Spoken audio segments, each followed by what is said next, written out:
Hello, super savvy entrepreneur. Guess what? It's my birthday and it's the 12th day of Tashmas. Welcome to episode number 144 of the Heart-Centered Business Podcast. And I am super excited because it's my birthday and I have an amazing strategy lesson for you today. Whether you're woo-woo or not, you are going to get so much value out of this one.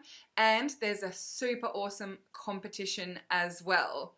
Now, all the show notes and instructions on what to do today are over at tashcorbin.com/144. And today's lesson is what the universe wants you to do.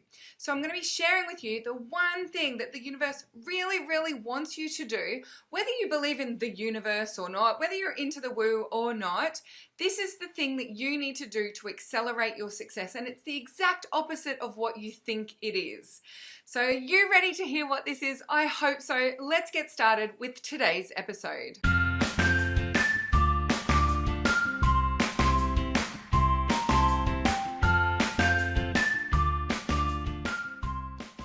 Before I talk to you about today's strategy, I want to share a little story about past Tash.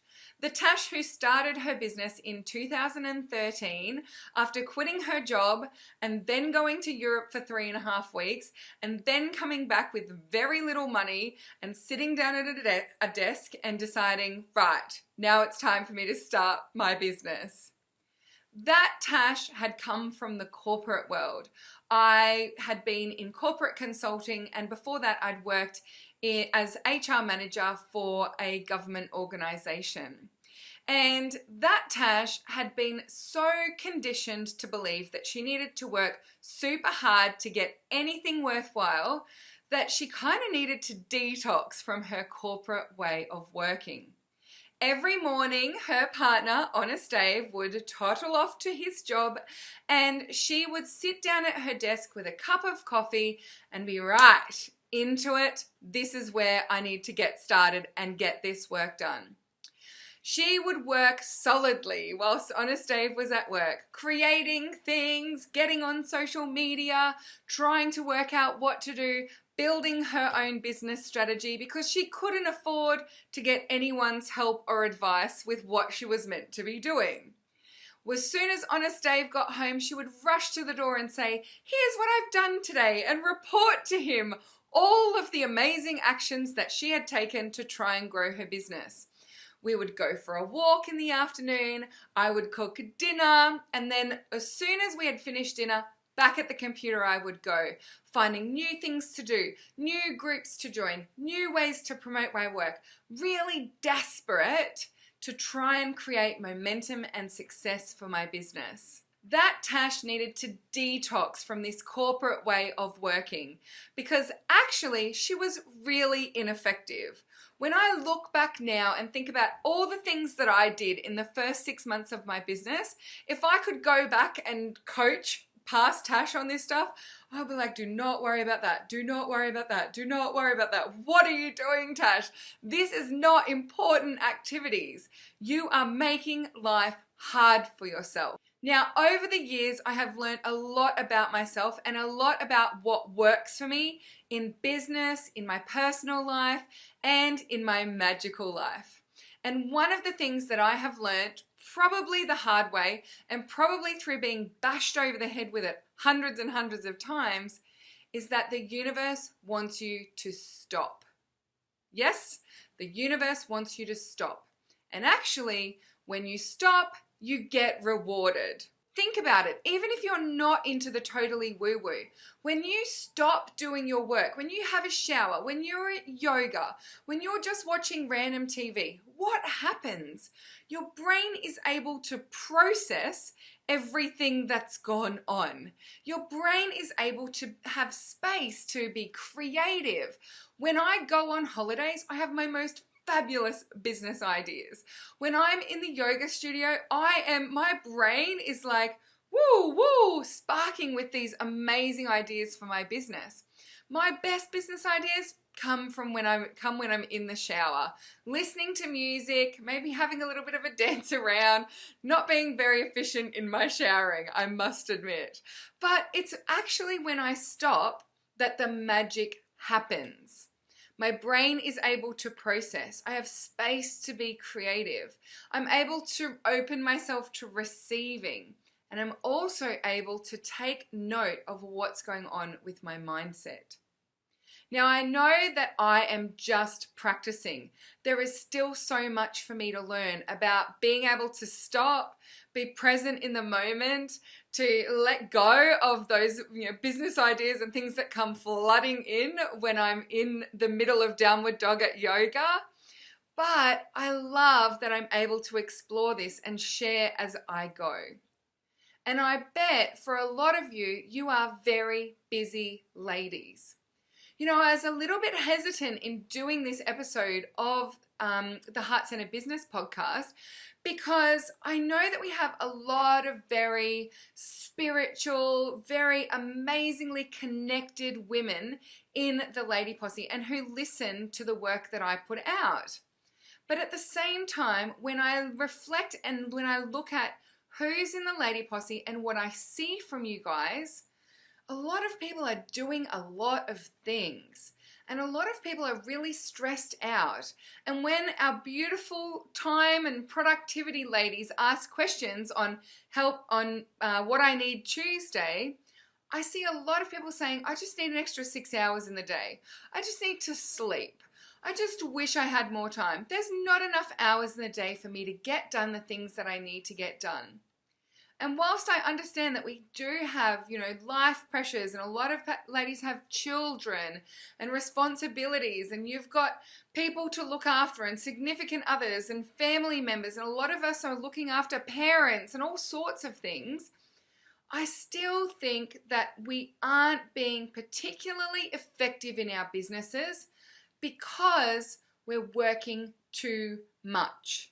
We're working too hard. And I have some really interesting examples of this. Number one, the first time this lesson really hit home for me was when I was flying from Bali over to Australia to surprise my family by joining them on our Easter holiday for a whole week. Now, I made the decision that we were going to do this about 2 weeks before we flew over. And so I had a fairly busy week kind of planned. I was going to be in the middle of launching something and I had quite a few client calls as well. So what I needed to do was try and create space for myself to actually enjoy this holiday while still working in my business. And I had a lot of stuff going on at that time. So at the time I was working with the amazing Jo Bendel, who is a productivity ninja, by the way. And if you do not follow her, please do. And she set me a little challenge. We sat down and we looked at how many hours of client-facing time did I have that week. And it was 8 hours. So I had 6 group calls that went for an hour each and 2 one-on-one VIP client calls that were booked in for that week and that were kind of non-negotiable. So I needed to do those hours and I blocked out those times and that was all mapped out beautifully. And that was within the week. And then Jo said to me, well, with all the other things that you need to get done, how many hours a day do you think you need to work in your business? And I was like, I think it's going to be like 3 hours a day at a minimum. And she set me the challenge of working 1 hour a day. So on top of my client call times of 8 hours for the week, I was only allowed to work 1 hour a day in my business. And that was the most productive and effective week of my life. My entire business career, that was the most effective and productive of my business to date. And it was an amazing experiment. What happened when I forced myself to only work an hour a day was I actually had to pick the important actions. I couldn't fluff about doing random things that just didn't matter to the results of my business. I had a big income target that I needed to hit in order to be able to pay for some business expenses that were coming up and also our life expenses of going on this holiday, our flights, our accommodation, and then flying back to Bali. So I had heaps of stuff that I needed to get sorted and I couldn't afford to not be making great income in my business that week and in the subsequent weeks. I needed my launch to work effectively. So what ended up happening was I only focused on the important activities in my business. It also forced my hand in outsourcing some of the things in my business that I shouldn't have been doing, my team should have been doing, but I'd been holding on to for no particular reason, other than I guess I really wanted to make my life more difficult. And so I became better at outsourcing.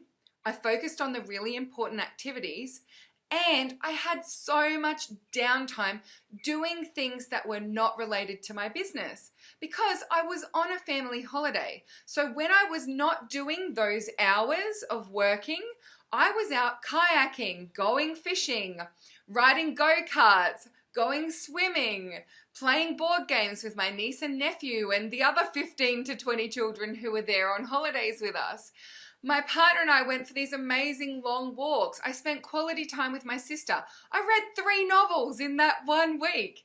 It was the best week I had had to date since starting my business, and I only worked an hour a day on top of my client time. And you know what? It is something that has stayed with me since that week. More and more, I'm trying to find ways to work less and less in my business, to focus only on those important activities and leave the rest to who should be doing them. I'm outsourcing more effectively in my business, but a lot of the things that I was doing in my business at that point in time, I'm just not doing them anymore. I'm more efficient and effective with my social media time. I'm more efficient and effective with the way that I create my content. I'm batching more of my content creation. I'm being more clear in what my strategy is and what my strategy is not. And I'm creating this amazing space for myself. Nowadays, I'm working on average between 15 and 20 hours a week. And my goal for this year is to get it consistently under 15 hours a week. But one of the big things that week also taught me was that I needed to have a purpose for my time outside of my business.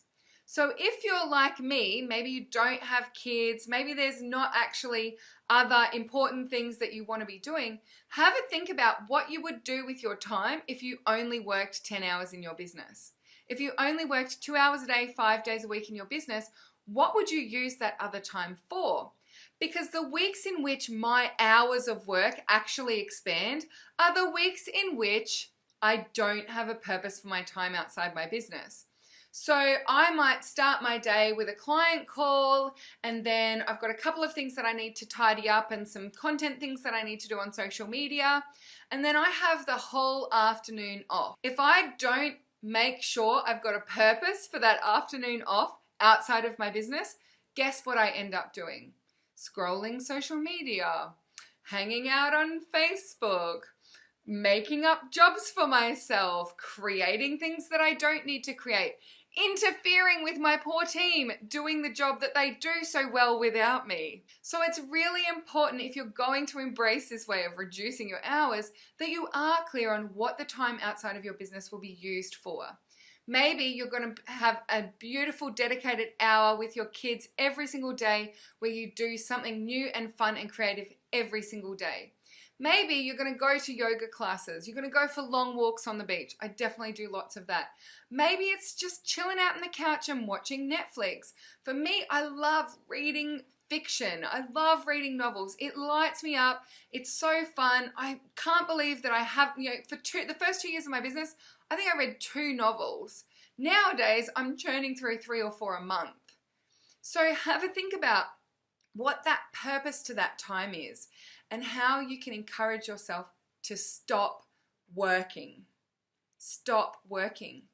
Detox yourself from that rigid way of thinking that we need to work 10 hours a day, 7 days a week in order for us to get through that hard time in business. Because chances are the work that you are doing at 10:30 at night is really terrible anyway.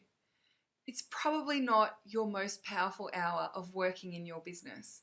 And yes, whilst we can justify those endless hours on social media as business building activities, if I'm 100% honest with myself, about 40 minutes of my day on social media is effective, and the rest of the time is play and fun. And that is totally okay for me to spend that time having fun and playing on social media, but I need to be 100% honest with myself about what that time is for. That's part of my downtime, is scrolling through social media, interacting with my friends. I love sending a new message every single day to a different friend and just catching up with them on social media. It's not effective work time though. So have a think about what you would do with extra time outside of your business, and have a play with reducing the hours that you're giving to your business and training it that it can only have certain amounts of time from you, and see what happens. You never know. You might just find that there's a new level of hyper-productive, hyper-effective you just awaiting to be unleashed. And let's not even talk about the magical element of this. You know, when you're out walking and, being in nature and fulfilling the things that you want to do with your time, when you allow yourself to get in that space of receiving and being magnetic, rather than being in push mode all the time, you never know what magic you might create. I've had my most successful start to a March in business so far this year, out of all of the Marches that I have been in business. And it's been the quietest, the least time on social media, and the most effective. And I'm making more money. And that's the thing. We can actually create more money by becoming more effective and stopping. The universe wants you to stop. And if you don't believe in the magic of the universe, Auntie Tash wants you to stop. And I am going to reward you for stopping today. So, as part of the last day of Tashmas, I have a very awesome little competition in which you can win free one-to-one VIP business coaching with me. All you need to do is come to the Day 12 post for Tashmas over on my Facebook page and let me know, what are you doing when you stop? What are you going to do, or what are you doing now as a result of stopping working in or on your business? What are you going to do in your downtime, or what are you going to do more of in your downtime? Or take a selfie of you on the beach today, having an amazing, relaxing, long walk, because you can and because you know that it's actually going to make you more effective when you get back sitting down at your desk and working in your business. I want to know, what are you up to? What is your downtime? And bonus entry if you make a commitment. I'm making a commitment in front of all of you that I am going to work 15 hours a week or less in my business from today. I'm going to track my time. I'm going to monitor myself. That was my goal for this year. And I keep thinking to myself, why can't I just start now? On average, I work about 20 hours, as I said. Some weeks it's 15 and some weeks it's 20. But I'm going to make the commitment. I commit to working 15 hours a week or less in my business from here on in. It's done. So I would love for you to make a commitment as well. What is your commitment? Maybe it's reducing your working hours by an hour a day. Maybe it's committing to going for a walk every single day for 30 minutes and taking that time out of your business, not your family time. Whatever it might be, I'd love to hear yours. Come on over to my Facebook page and let me know. And if you're feeling any resistance, let me know as well, because it's always a conversation and we're always practicing. All the details of how to enter are over at the show notes for today at tashcorbin.com/144. If you have any questions, please get in touch. Thank you so much for joining me for this episode of the Heart Centered Business Podcast. And thank you for helping me celebrate my birthday. Today is my birthday, the 12th of March, and I'm not actually working today. This is all pre-recorded. Magic! I hope that you have an amazing day. I know I will be. Until next time, I've been Tash Corbin. You've been a fabulous listener, and I cannot wait to see you shine. Bye for now.